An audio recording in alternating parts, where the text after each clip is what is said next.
grandfather. Hello guys, welcome back. Ito ay gagawa ako ng langgonisa. Gagamitin ng ibang mga meat, kind of meat, pero ito ang meron sa akin. Beef. Yan. Tapos ito ay gagamitin natin itong collagen casing. Ganito ang nabuksan ko na ito. Ganito siya. Yan. Ganito ang itsura ng casing. Collagen casing siya. Maganda sana yung yung intestine, pero ito ang meron na nakuha ko sa online. Ayan siya, tapos ito din yung sinulid na pang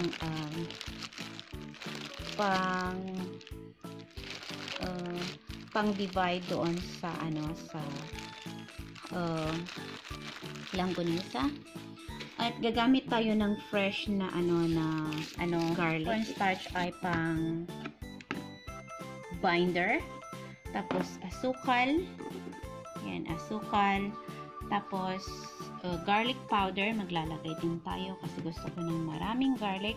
Tapos annatto, salt, at saka black pepper, at saka paprika, at saka soy sauce. Yan, soy sauce, at saka konting ketchup. So, ito ang mga itong gagawin ko ay i-mix natin itong mga ingredients na pangpalasa. Ito ay mga calculation lang. Kaya depende sa dami ng meat ninyo. White sugar. Ilagay ko. So, 2 tablespoon.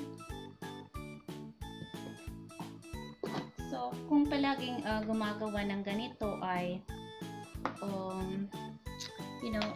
mag-a-adjust tayo ng mga taste. Ito, cornstarch. 2 tablespoon din. Garlic.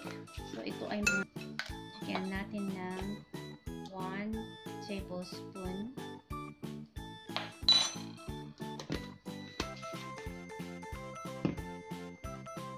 Tapos, salt.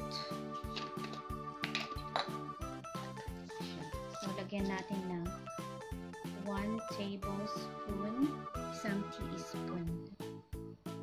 Gusto ko yung maraming black pepper, so gagamitin ko yung hindi siya kasya. So, ganito na lang natin.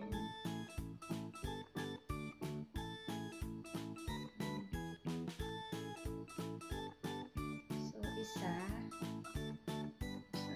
pa. Depende yung mga lasa.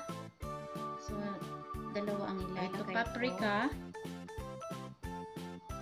So, 1 teaspoon ng paprika. Teaspoon. Soy sauce. Yan, soy sauce. So, depende yung ilalagay. Ay! Natapon na. So, ito naman ay soy sauce. So, calculation lang yan. Tingnan ko mamaya. Alam pa ano yung ketchup, pero maglalagay tayo ng 2 or 3 tablespoon. So, 3 tablespoon. Yan na. So, ilagay na natin itong garlic na na-chop-chop. Gamitin ko itong kamay ko. Malinis na siya.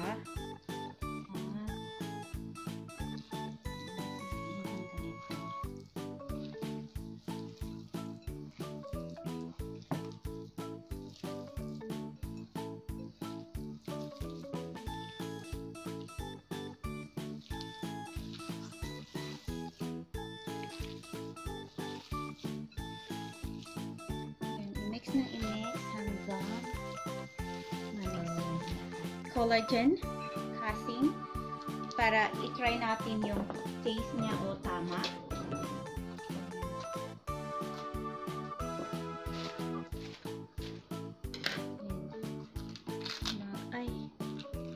Ganun pala siya.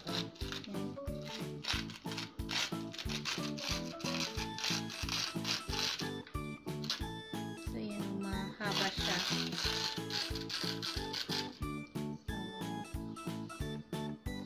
mag-cut lang ako ng ganito. So, 1, 2, 3, 4, 5. So, cut muna natin ito.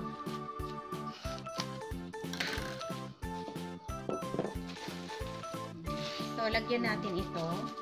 Ito ay ginagamit ko din sa pang lagay ng mga yung hindi ko malagyan. Ito yung ginagamit ko. Buti na lang meron. Ito medyo masyadong maliit. So, gamitin ko itong malaki dito. So, itong gamitin na natin. Yan kasi naipasok na siya. At may ano itong tawag? Stick ako dito. So, lagyan na natin.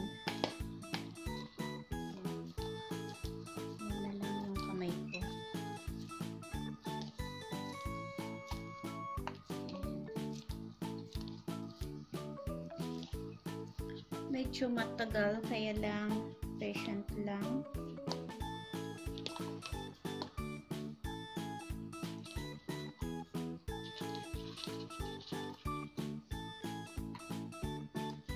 Hindi naman siya hindi naman siya masira. May air siya.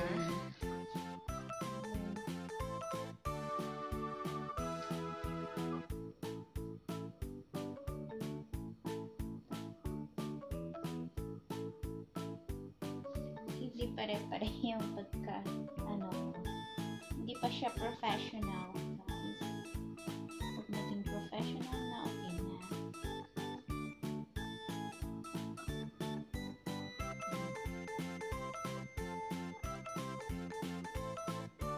Kasi ito, pag iluluto, ganito na siya para hindi siya matanggal sa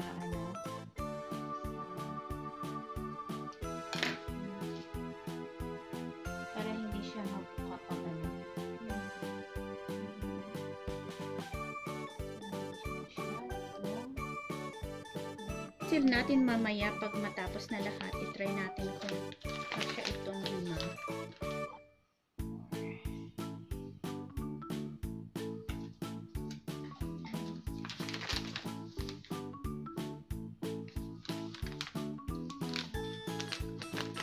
So, pwede siya palang ilalagay pa ng 10.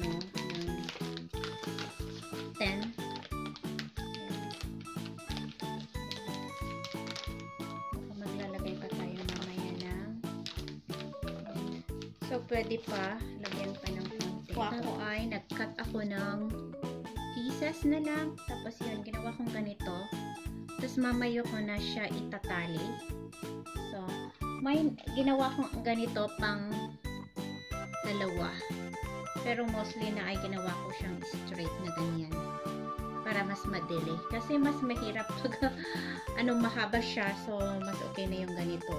Yan. Tapos,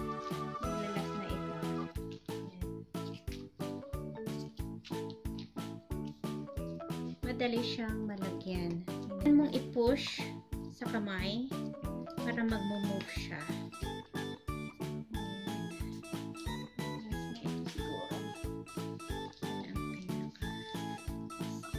So, i-continue ko na siya. So, ito tatalian ko na yung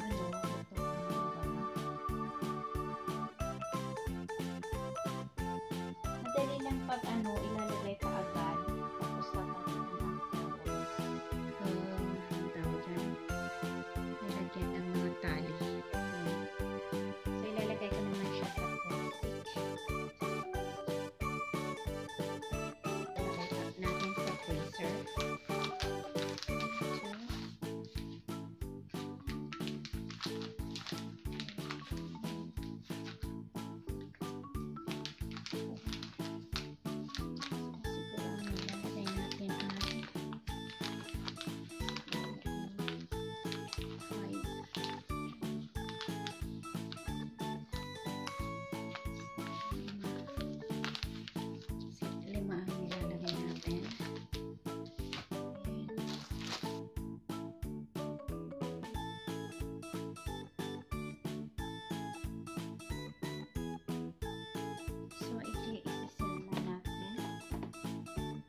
homemade. So, pwede. Ang mahirap lang dito yung paglalagay dito sa casing. So, pag maganda, pag may machine ay dire-diretso, mabilis siya. Pero yun ang yun ang matagalan. Kaya yun. Langgonisa, homemade langgonisa.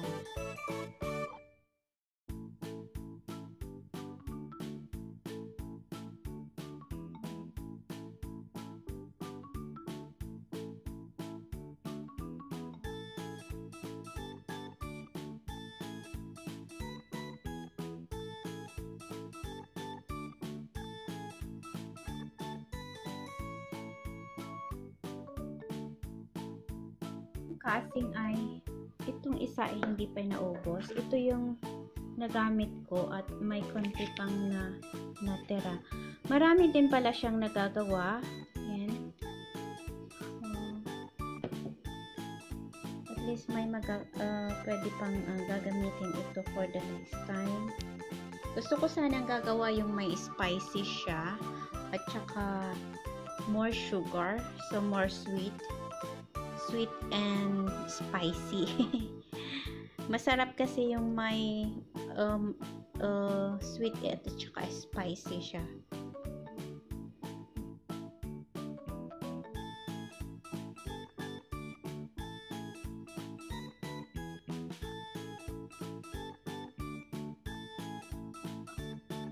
At takpan natin ito. Yan na siya.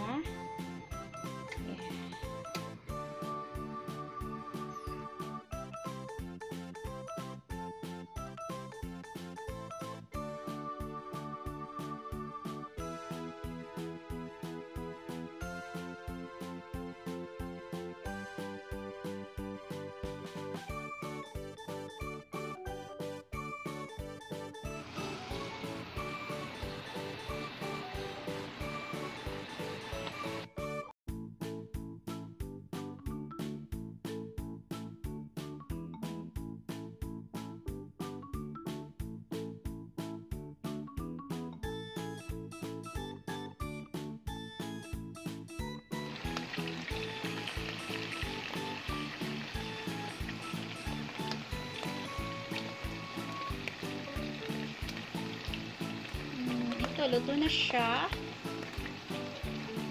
At gagawa naman ako ng fried rice. Garlic fried rice. Ayan, luto na siya.